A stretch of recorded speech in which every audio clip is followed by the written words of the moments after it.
The question is, if we are so able to be healthy and young, why do we get sick? One of the most important reasons is stress. I will now show you how stress works using cells and then people. So I put cells in a petri dish and I split the group into two sets. In one set, I put nutrients in front of the cells. The other, I put toxins in front of the cell. I put them back in the incubator and I come back later and take them out. Where do you think the cells are in each experiment? When you come back, when nutrients are in the dish, the cells move toward the signals as positive growth signals. But when toxins are in the dish, the cells move away from the threatening negative signals. So when the cells see something that gives growth, they move to the signal with their arms open to take it in. But if the cells see toxins, then what they do is they move away from the signal and close themselves down. Cells cannot be open and closed at the same time. Cells cannot move forwards and backwards at the same time. The conclusion, cells can be in growth or they can be in protection, but they can't be in both at the same time. So in summary, cells move to positive signals when they're in growth. They're attracted to positive signals. And cells will move away from negative signals. They'll be repulsed, but they're in protection. But there are signals that are neither positive or negative. I call them elevator music. When you get in the elevator, you don't dance, but you don't get sick. But the same thing happens in humans. The mind will perceive the environment, and if it sees what it believes to be threatening, it will send a signal to the cells telling them that the environment is not supporting. And the system is called the hypothalamic pituitary adrenal axis. The hypothalamus is the part of the brain that interprets the perception. When the hypothalamus sees stress, it wants to tell the whole body something is going on. So it sends a signal to the pituitary gland, which is called the master gland. And that gland sends signals to 50 trillion cells. But if it's a threat, it will send the signals to the adrenal glands. And the common understanding of the adrenal glands is fight or flight. Then the adrenal glands release stress hormones to the body. And the first thing the stress hormones do, and I'll make a quote from physiology textbook. The stress hormones cause the blood to preferentially go to the arms and legs. And why the preference for arms and legs? So you can run or fight. If the blood is preferentially going to the arms and legs, where was the blood before it was going to the arms and legs? It was in the viscera. And what's the function of the viscera? Growth, health, maintenance. Okay, so then logic. If the blood leaves the viscera, what happens to your ability to grow and maintain yourself? It goes down. And the reason is when you're in protection, you shut off growth. So like the single cell, the whole body is in growth or protection, but not both at the same time. Now, some people think of growth from a baby to an adult, but everybody needs to grow every day. Even if you're 100 years old, you need to grow every day. And the reason is that your cells are dying every day. Billions and billions of cells, like the lining of the gut, has to be replaced every 3 days. That's why chemotherapy is very toxic, because chemotherapy kills dividing cells, whether they're cancer cells or normal cells. That's why people that are on chemotherapy have trouble with digestion, and their hair falls out and doesn't come back, and the skin doesn't grow well. So if your days are filled with stress, then you are putting lots of hormones in your body to direct you for fight or flight. And that is why you start to get sick when you're under stress, because you are not replacing the cells at the normal rate.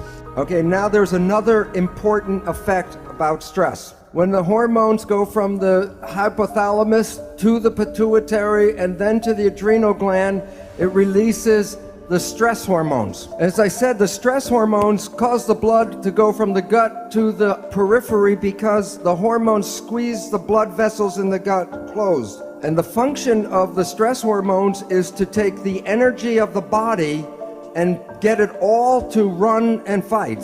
So the stress hormones will shut off the functions of things that will not be needed in fight or flight.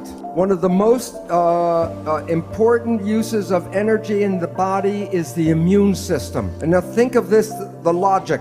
Let's say you have a bacterial infection and you have diarrhea, and a lion is chasing you. How much energy should you put in to fight the infection, and how much energy should you put in to run away from the lion? Forget the immune system, because if the lion eats you, then the bacteria are his problem.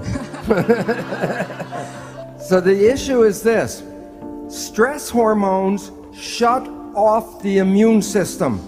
And the significance is every one of you right now is infected with almost all of the disease germs that humans have. Right now, if I take a blood sample, I will show you you all have viruses and bacteria and parasites. And you might say, well, if I'm infected, then why am I not sick? Because if your immune system is working properly, it will suppress these parasites and germs. But the moment you start to shut off the immune system, then these organisms begin to start growing again. So the idea that you catch a disease is not really true. You already have the disease. And the medical people call these germs and parasites opportunistic organisms. So if you are under stress and you shut off the immune system, then you give these organisms the opportunity to then make the disease. And yet, when we get some of these diseases, we go to the medical doctor and they give us drugs to kill the germs and the bacteria. Well, this is very helpful if the disease is going very quickly. That was not the problem in the first place. The problem was stress that shut off the immune system. So to get healing is, okay, treat the disease, but also treat the stress. Okay, so now we have two problems with stress. It shuts off growth and it shuts off the immune system. There's a third problem, which I call, it's adding more stress, a third problem. When you are in fight or flight, do you think you use conscious reasoning or reflex behavior? You use reflex behavior. So very important, listen, the stress hormones, I said before, squeeze the blood vessels in the gut, causing the blood to go to the periphery. But when the stress hormones come into the body, they also go to the brain and they squeeze the blood vessels in the front of the brain where consciousness is to push more blood to the back for reflex behavior. That means when you're under stress, you are less intelligent. And for my example, I give you the people of the United States. And the reason is the government knows this.